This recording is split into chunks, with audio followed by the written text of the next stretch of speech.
Hence, uh, in this day and time, I must begin with an apology for sticking to the very traditional technology of a blackboard and chalk. Yeah, even, well, you see, it doesn't go out by my mind, see, the board should be black, but anyway, now green, you have a white, and well, whatnot is multicolor. Okay, now this gives me a freedom because I don't have to stick to a given script. And it also is some comfort to the audience that you are not being bombarded. So there is some time for you to think and reflect, and that also gives me some time. Okay, let's begin with, it's 100 years of general relativity. In normal course of things, had it not been for Einstein, probably this theory should have been about 40 years old.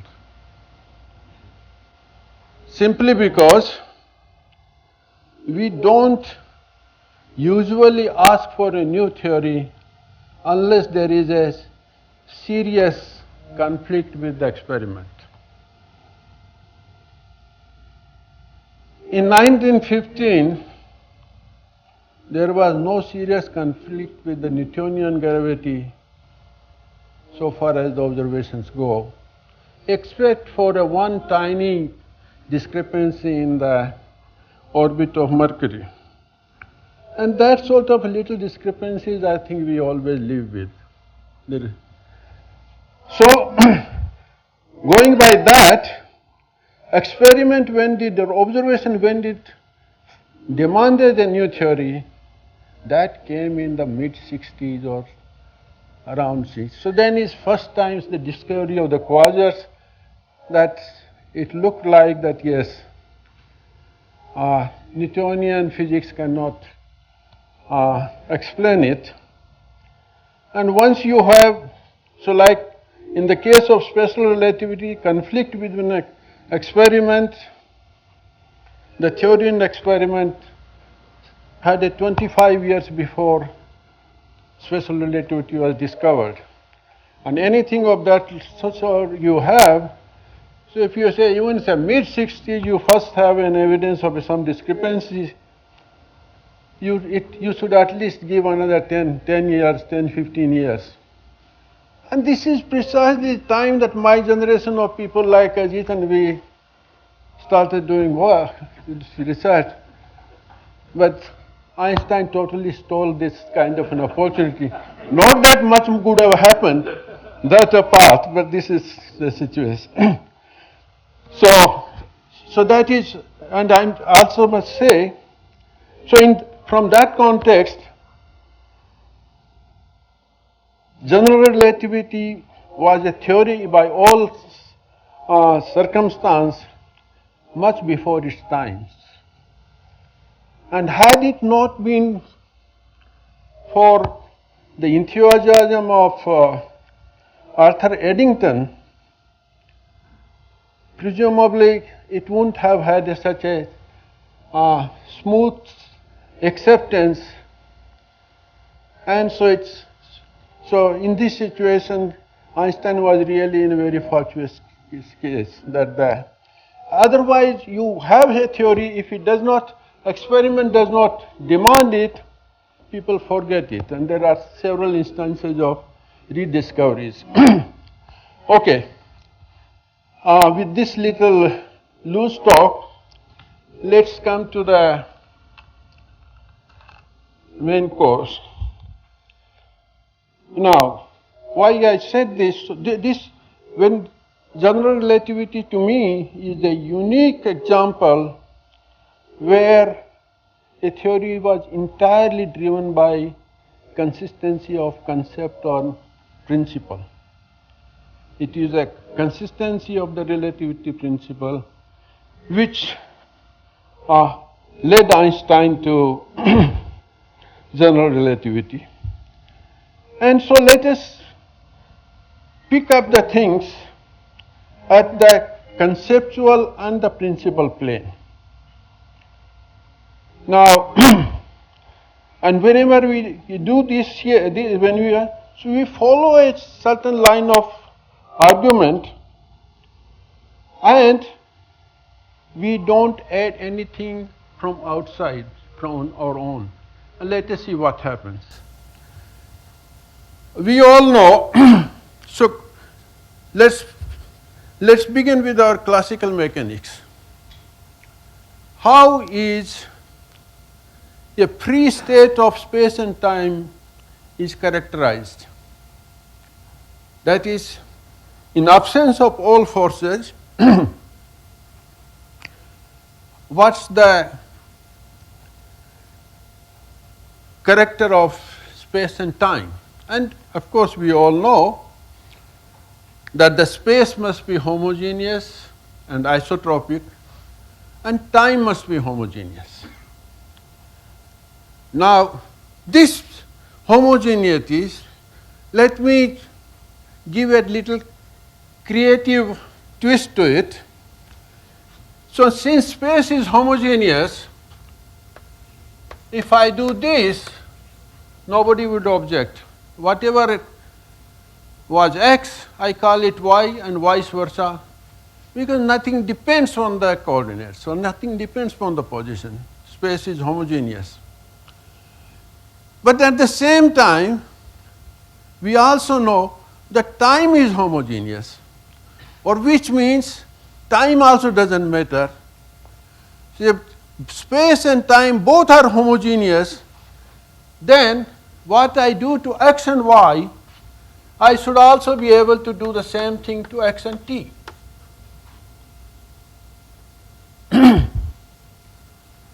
Moment I do this, you say, but no, you can't,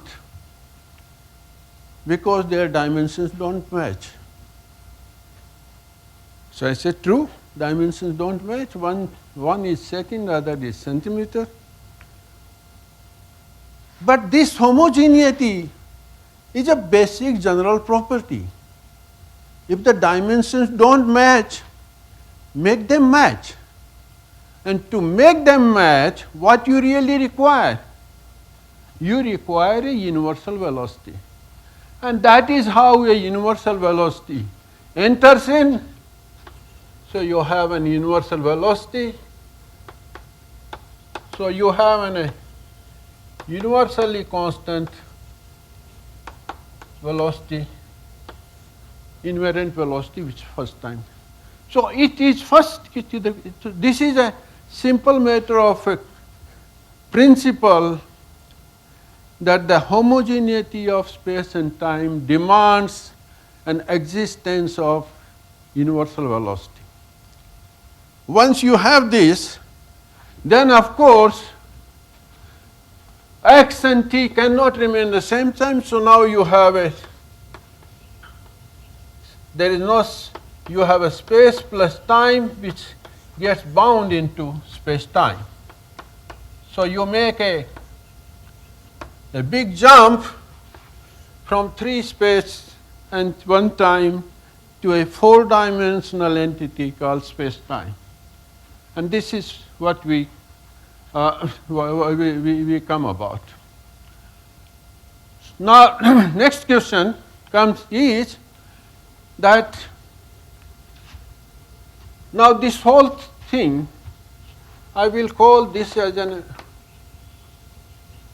homogeneous space-time, which will include space being homogeneous and isotropic, and time being homogeneous.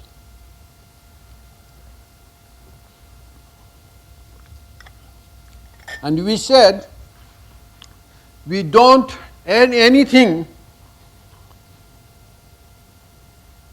from outside. So let us next question you ask.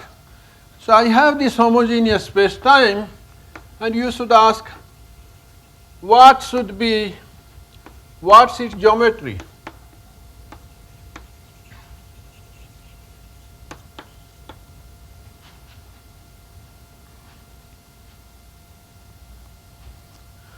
Of course, simple answer to that is, if the space-time is homogeneous, its geometry must be homogeneous. So you want the geometry must be homogeneous.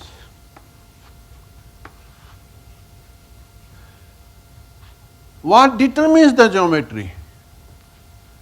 The geometry is determined by the curvature.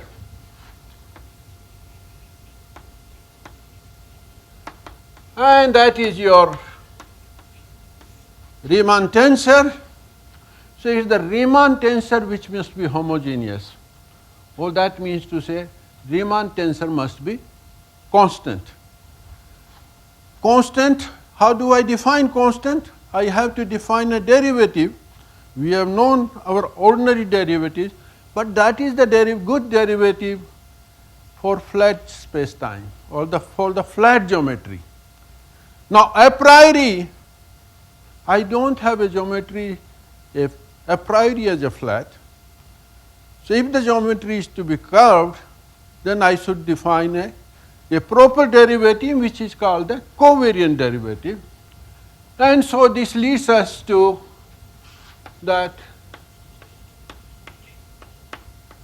the covariant derivative must be 0. If the covariant derivative is 0, which means that this Riemann curvature should be expressible in terms of something which is constant relative to covariant derivative. And that obvious answer is, like for the flat space, the ordinary derivative, all constants are constants. For the covariant derivative, the thing which is a constant is the metric tensor, or which means that I should be able to write the Riemann curvature entirely in terms of the metric. Taking into account the symmetry of the Riemann curvature, so this gives me some constant lambda. I have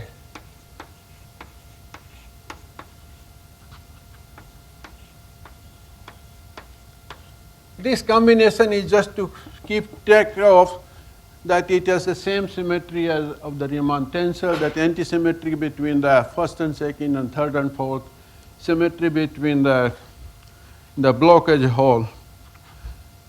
So this is what we have. And so now what we come. So this is a space-time of constant curvature.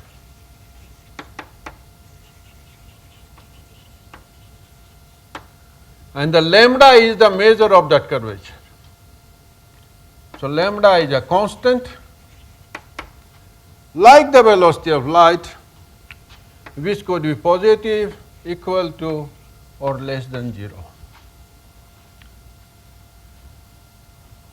So first thing, that a homogeneous space-time which is free of all dynamics, its geometry is of a constant curvature, not necessarily of a 0 curvature, flat Minkowski. Flat Minkowski is your imposition by hand. So that's the first question. At the same time, you must realize that the constant curvature space-time, as we know, if the curvature is positive, it is a de Sitter space. If the curvature is negative, it is anti-de Sitter space. De Sitter and anti-de Sitter space describe 0 dynamics. It is free of all dynamics. There is no. So the first thing which right here we say, as C entered here by the force of the logic of homogeneity of space and time, a constant of space-time structure, at the same force lambda enters into our thing, as a constant of space-time structure. So the c and lambda are both constants of space-time structure.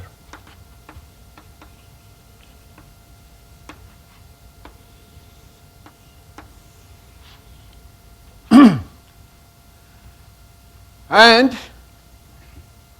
they are the two most fundamental constants of nature, because no other constant can claim this degree of fundamentalness, because no other constant is so far become a part of space-time structure.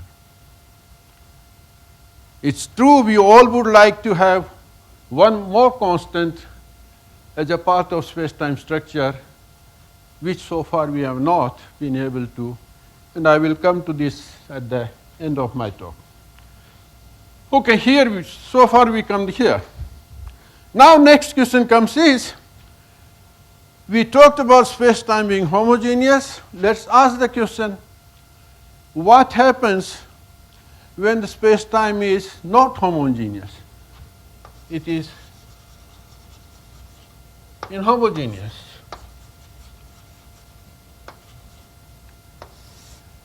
And like good physicists, any inhomogeneity will tell us that there should be a presence of some force or some dynamics.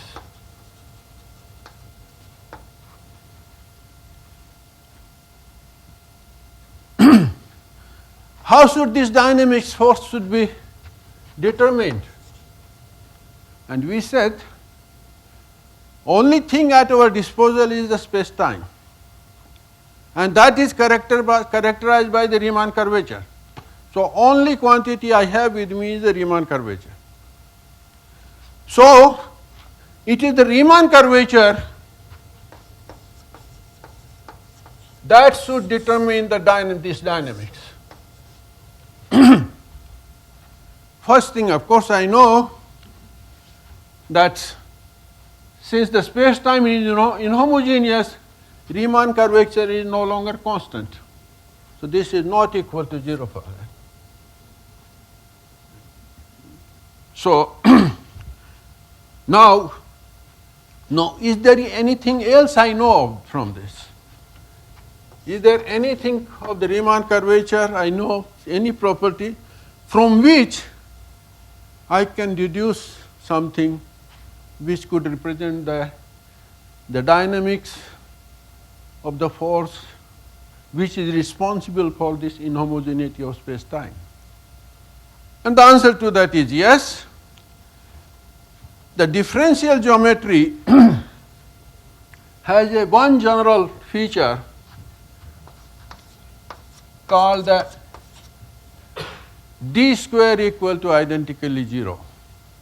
The properly defined second derivative vanishes identically. And this, in Wheeler's language, is that the boundary of a boundary is 0, or it is that which ensures conservation laws. Now, we have some familiar examples of this, and namely, without knowing that it's an example of this kind of a fundamental property, curl of a gradient 0. Nobody ever bothers about that, it's there. Divergence of a curl 0. So if you have a scalar field, you have vector field. If you go a step further, if I have a tensor field, or in general this is the principle, that any field you have, ultimately you ought to have this to be 0. Now, so now from here we come to this thing here, and now the A higher cousin of this is what is called the Bianchi derivative.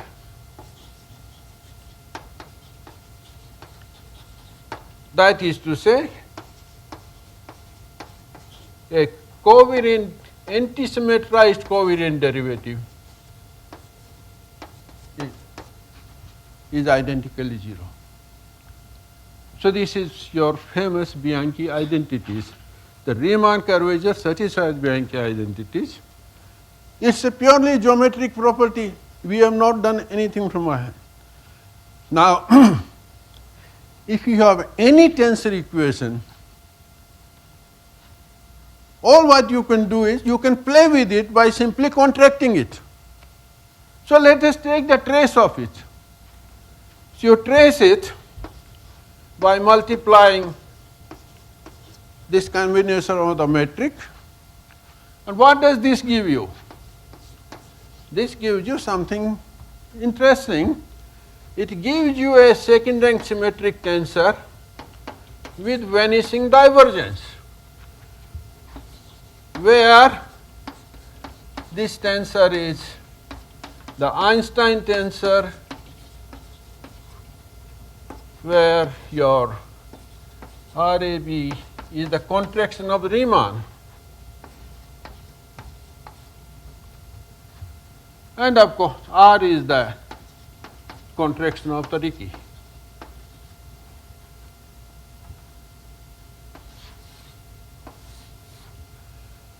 So the d square equal to 0, which meaning the Bianchi derivative being 0, gives us a second rank symmetric tensor with vanishing divergence. So far, pristine geometry with differential geometry, we have not done this. Now I say that, okay, if I have this, Until now you have imposed nothing that says anything about the directionality of time. Right? no, So, but when dynamics comes in, you will meet that, so yes, even then comes, they say it will come, it's like a good physics equation. My equation should be time symmetric, so it doesn't. Okay, that's, so you have here, now I can do a dumb man's integration of this equation. Something whose divergence is 0, I can write, yes, that this is equal to another tensor plus something which is constant relative to covariant derivative. And he said, what was the constant? The metric was constant. So the some constant times metric, with the condition that the new tensor which I have added must be divergence free. Its divergence must vanish. So we come here. And now let us try to look at up to this whole is a geometry, nothing added from the hand. Now something I will add from the hand to interpret this equation. So first let us ask, what is on the left hand side? Left hand side, G, Ricci comes from Riemann. So left hand side is something which is coming from the Riemann. What is the property of the Riemann? What does Riemann consist of? Riemann consists of second order derivative, square of the first order derivative of metric. So this is the character of Riemann, or which means this is the character of this thing on the left I have. What it means is that on the left hand side I have a second order differential operator, analog of your Laplace operator, say del square phi. So on the left hand side, if I have an analog of del square phi sitting, then on the right something which I have unknown so far I am not, if I identify that with the source which is the cause for this inhomogeneity, then it becomes an equation of motion for that field. So it's the geometry of the space-time which entirely determines the dynamics of this force. Now, the source which you have here, what should be its character? Its character should be universal, because what, irrespective of its whatever other characteristics be, it causes inhomogeneity in space.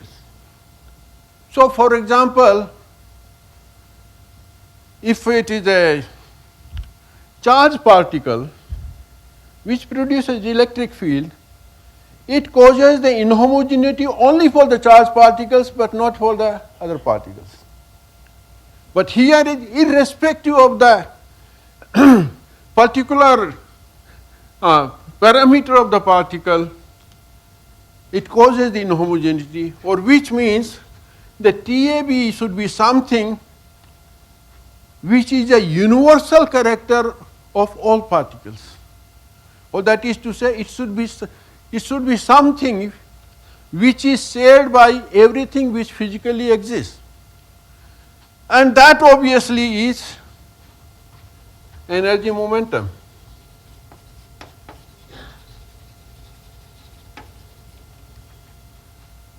And once I identify TAB with energy momentum, this is the Einstein's gravity. We didn't ask for Einstein's gravity. We didn't look for it. We didn't ask for anything to cover. We were simply probing that how is the homogeneous space-time characterized, and similarly, how will the inhomogeneous space-time be characterized. And in this process, the Einstein gravity naturally emerges. So we got here the Einstein gravity. So Einstein gravity is not a gravitational law, or is not a physical force law which you prescribe, like Newton prescribing inverse square law. No. Einstein gravity follows from the property of the space-time curvature. So you have no freedom to prescribe a law of gravity. It entirely follows from the space-time curvature. So here the inverse square law comes as a property of the space-time structure. So now let's get on to that picture. Let's see what we have. Okay, let's remove this for a minute.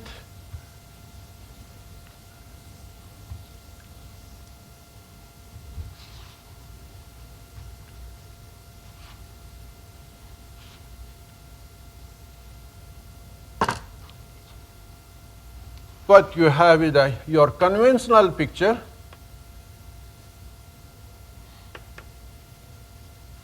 Conventional view, and here you say the non-conventional view.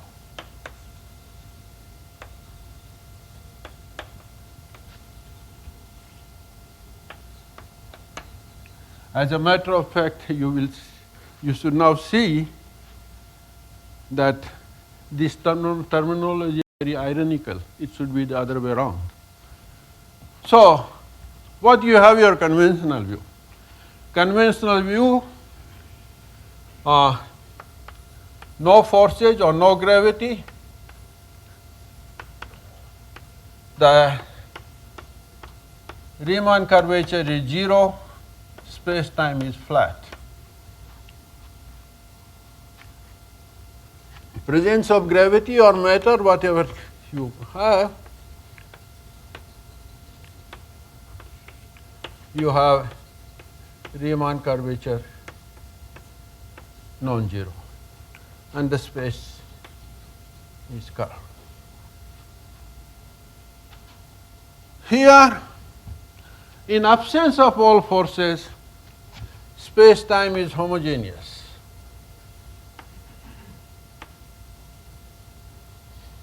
And homogeneous curvature, so space-time of constant curvature.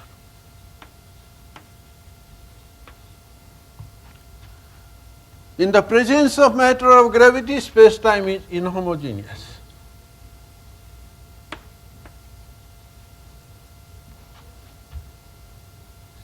Space-time is always curved. So here you have so-called the non-conventional picture has the most natural thing, a continuity from homogeneity to inhomogeneity. Conventional picture, which we are all used to, you have a discontinuity from zero curvature to non-zero curvature, curved to non-curved situation. On the other hand, what you could as well see, this is a case situation, no gravity, mean the all forces being zero means state of no force. Now this no force is also a universal statement, and one general guiding principle is all universal statements should be expressible, should be geometric statements, because the geometry is the expression of universality. So similarly, when you say no force, and its dual here would be universal force.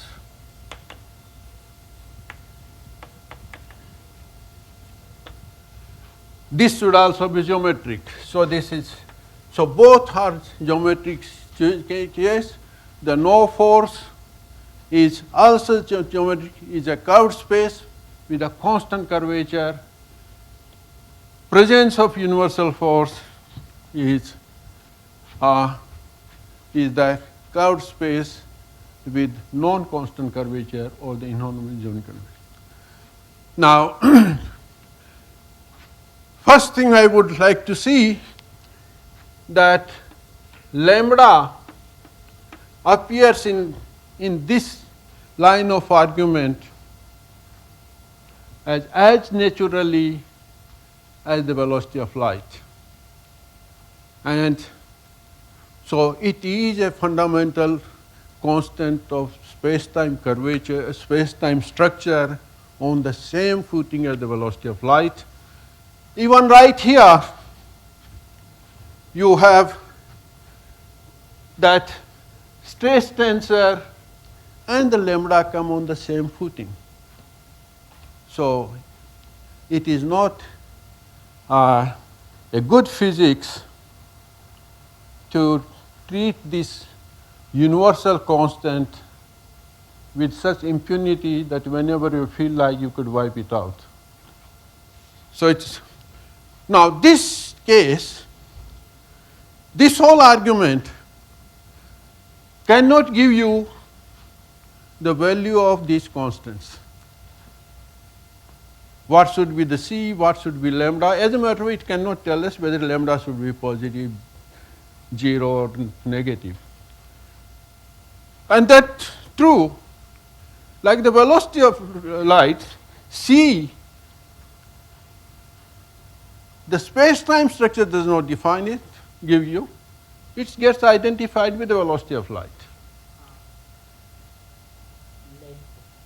No force means no net force.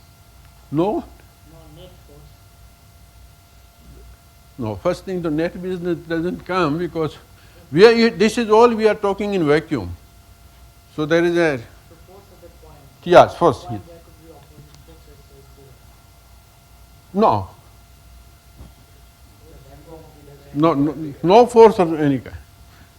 Yeah. So, okay, the question I will ask you other way around. You can say this. So long as you do not disturb the homogeneous character of space-time, whatever you want to, way you want to imagine no force, you could. That is, the space-time is homogeneous. That's the correct thing. So, where was it?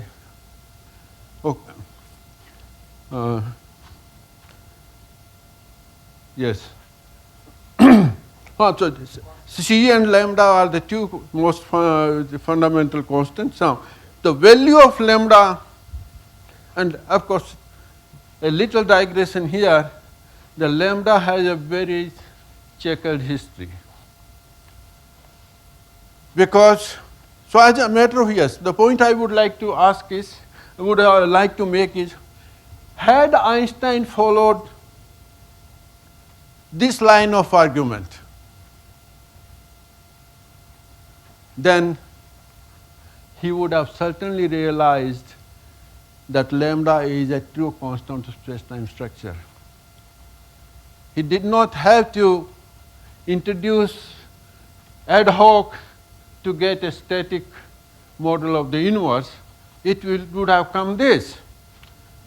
And Einstein, being Einstein, had he known this, he would have come here, and then when the Friedman discovered the expanding universe model, he could have made the greatest predictions of all times by pronouncing that the sometime in future universe is going to experience accelerated expansion. And that would have been, again, like his theory was much ahead of time, this prediction would have been also much ahead of time. He wouldn't have lived to see it. But 1997 observation, once again, you would have saluted the genius of this great man. Alas, that didn't happen. And much more, had that been the case, forget about the prediction, we would have been spared of this monumental confusion which we live with. Now, so that lambda checkered history, first an ad hoc introduction by Einstein, and then its refutation because the expanding universe solution does not need lambda. And then, of course, it's a popular thing to say that Einstein said that consider this to be a greatest blunder of his life. Now, there is no statement directly from Einstein. This is all on Gamo's book. So it's on Gamo's authority that what we said. However, Gamo was Friedman's PhD student. Gamo was Friedman's PhD student. So it's all could be all wonderful. Now, this is, and then that lambda remain in a very ambiguous situation.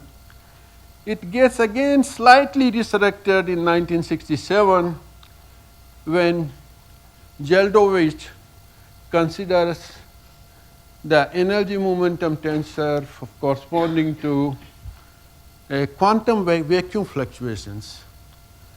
And that turns out to have the same form as the lambda. So then it gets known as the vacuum energy. Oh, but that comes with a monumental price, because moment you have this lambda, then you slate lambda along against the Planck length. And you have this monstrous number 120 orders of magnitude discrepancy. And that is where the thing remains. So people feel. But in 97 observation clearly showed that the lambda seems to be still the most favored explanation for the expansion. Of course, so I would have said yes, if Einstein I should say it should be lambda and lambda alone. If we accept that simplest thing, then we have nothing to do. And we the theoretical physicists have to keep on doing something, so we keep on building models so long as observations totally do not discard us. So we get involved in this. Now, at this point, now I want to raise another point of principle and concept, and that should get us. So far, it was just a so-called non-conventional view, which should be the most conventional and natural view of what we know what we know about GR. Now let us ask that should lambda have anything to do with vacuum energy? And the answer to that I would like to ask the answer is, a question I want to ask is, the question we should pose is, how should vacuum energy gravitate?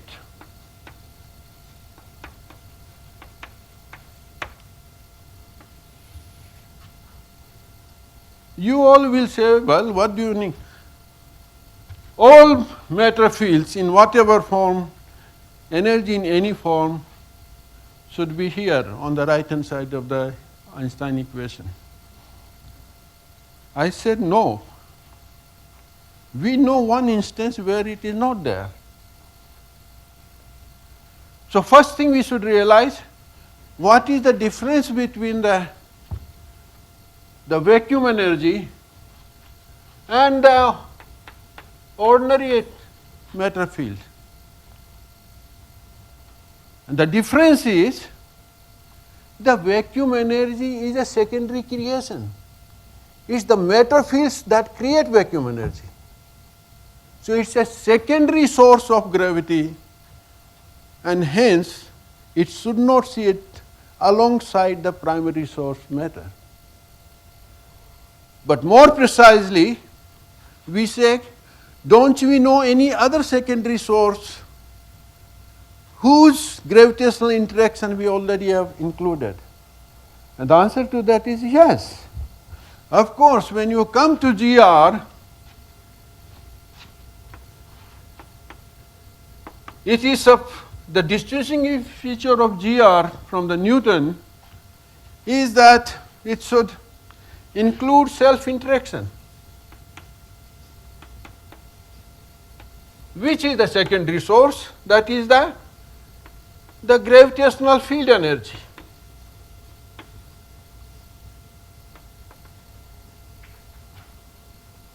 Did we write ever a stress tensor for gravitational field energy here? We never did. Of course, it's a different matter that you cannot write covariantly the stress energy tensor for gravitational field energy. But gravitational field energy, like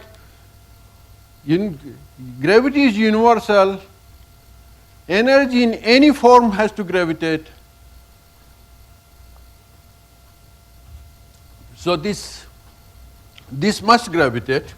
And so now let's come back to GR and see how is the gravitational field energy incorporated. Of course, we know so your famous Schwarzschild solution you have. What does it have? You have your potential still going as 1 over r. 1 minus 2m by r. It's the same as that.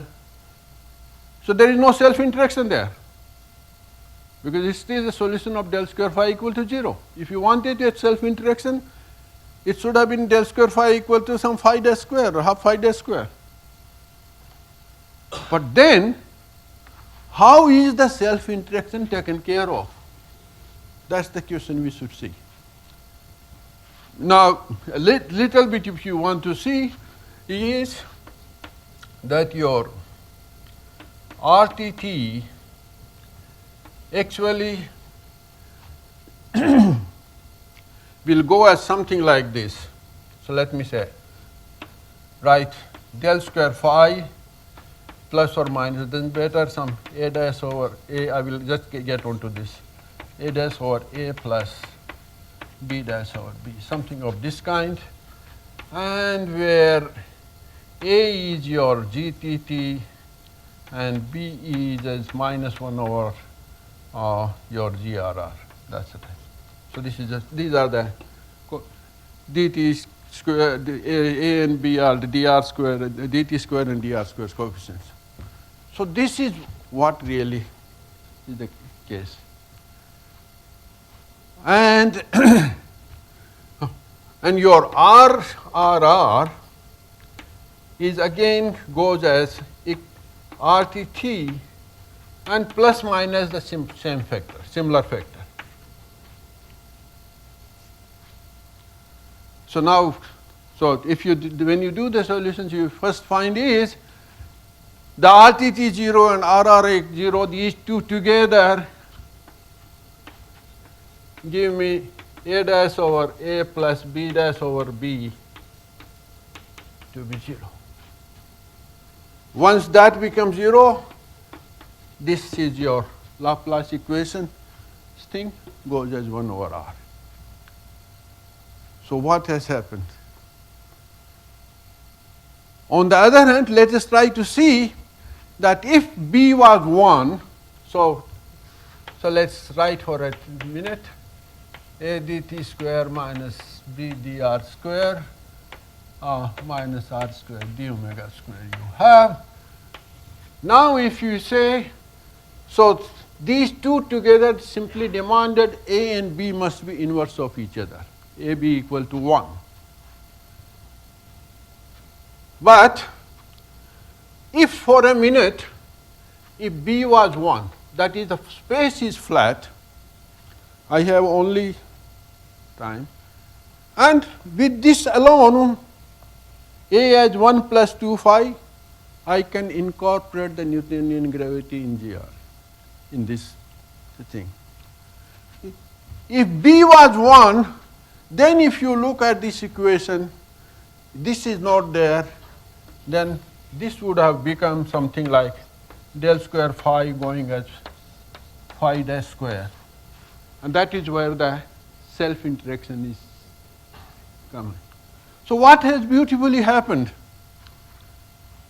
The self-interaction is accounted for by the curvature of 3 space, leaving the Newtonian inverse law intact.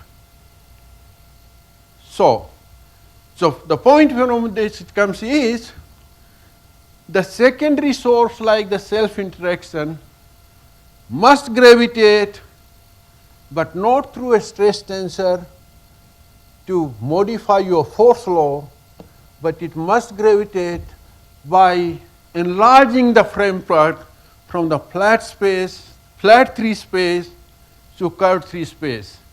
And with the curved 3 space, this gets automatically incorporated, and your inverse square law remains intact. If you see from that, when I come from the Newton to Einstein,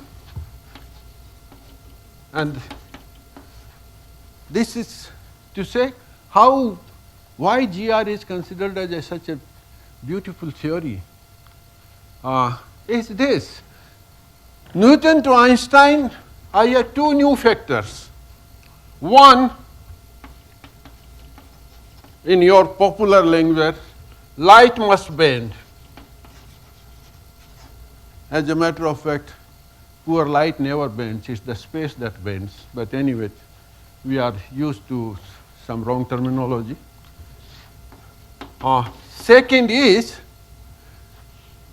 the self-interaction.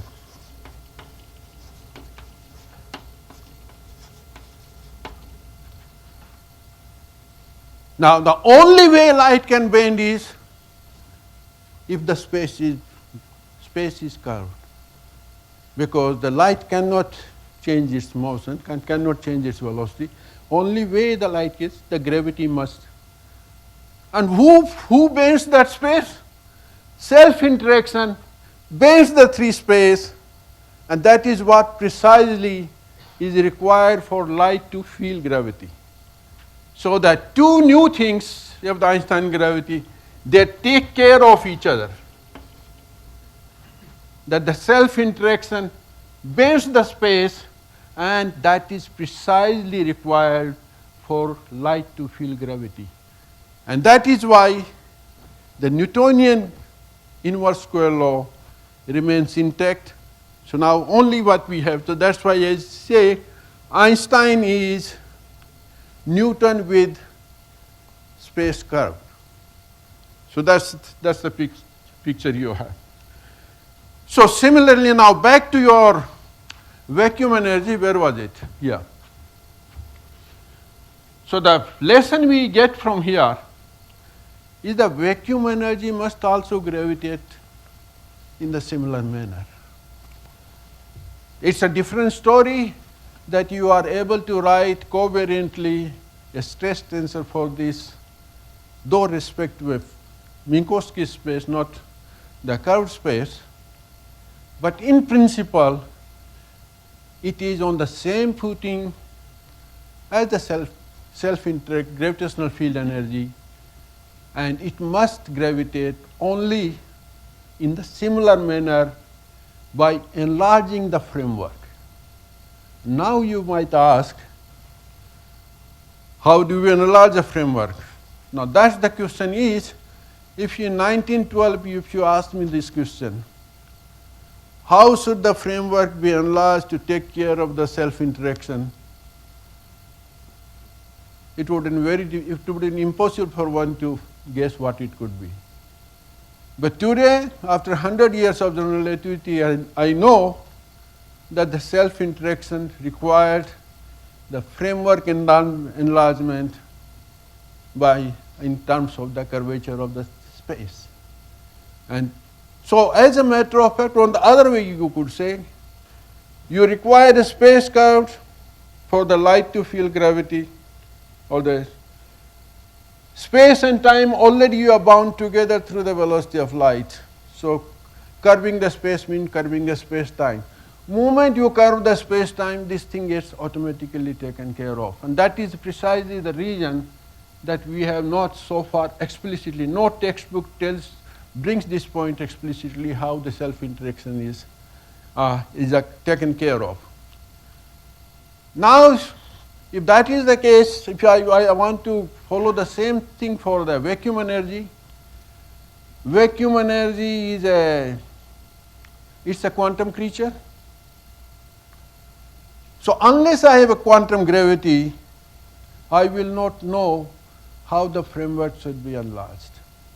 All I believe from this is, if I take a true lesson from general relativity, what I know for certain is, as and when there is a quantum gravity, the framework will be so enlarged, in a way, the vacuum energy is automatically incorporated without you asking it to sit on the right-hand side of the equation. That much is, and so the honest answer to this all vacuum energy people is, there is absolutely no alternative than to wait for the vacuum. For a good understanding of it will only emerge when we have quantum theory of gravity. However, we might ask this question, that since I now have the experience of general relativity at my hand, what sort of guesswork we could do for what the way things should be analyzed, or which actually be a guiding, which could serve as a guiding principle for quantum gravity. So one problem, the problem of the quantum gravity is that we have yet not been able to identify a guiding principle like equivalence principle for general relativity. Here we still don't know what should be this. Now, going by this kind of a guesswork, what are that? So here you had a flat space you curved, that was enlargement. Now for the vacuum energy, what is it? One thing which comes about here, that for the Einstein gravity, the framework was enlarged in a way that Newtonian law remained intact. So taking the same clue, we should enlarge the framework here in the same manner such that general relativity remains intact. Now, one possible enlargement, or probably there are two possible, a couple of guesses or suggestions could be. One could be the vacuum energy gravitates via the higher dimension.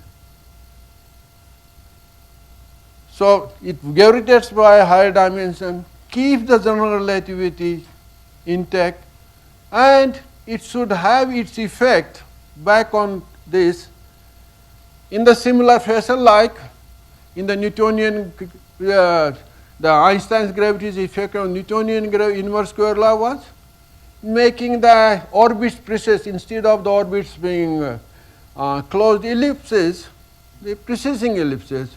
A similar sort of a thing, this kind of a question could be. And one very tentative exercise recently Vikram Soni, Ratna Adhikari and myself did was just imagine that we have a extra dimension of a compact radius r sitting at each point in space. So that you will only see if you probe below to this line.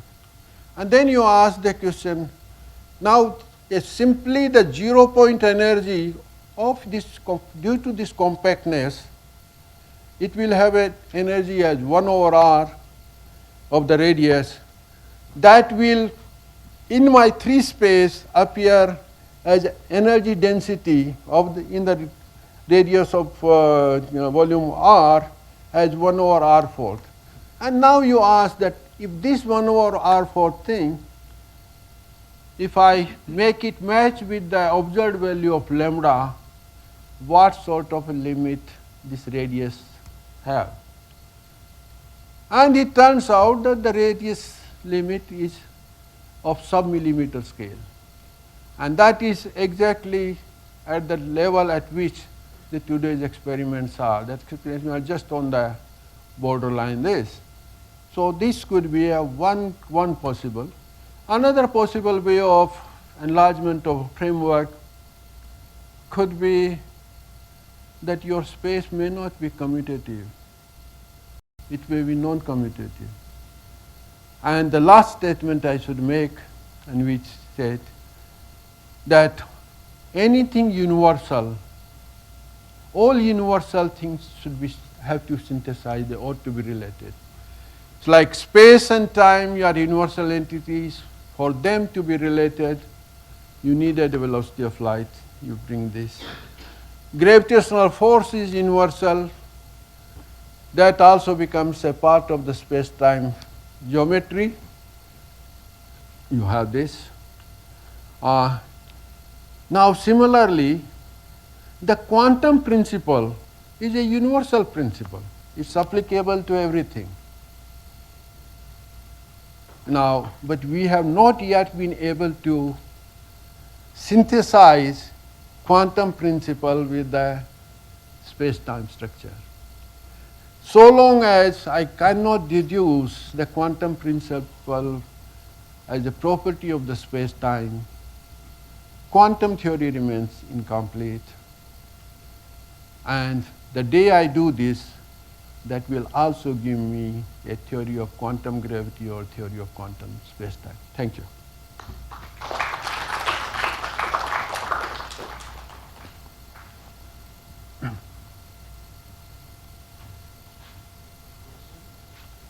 The vacuum energy is at the same level as the gravitational self.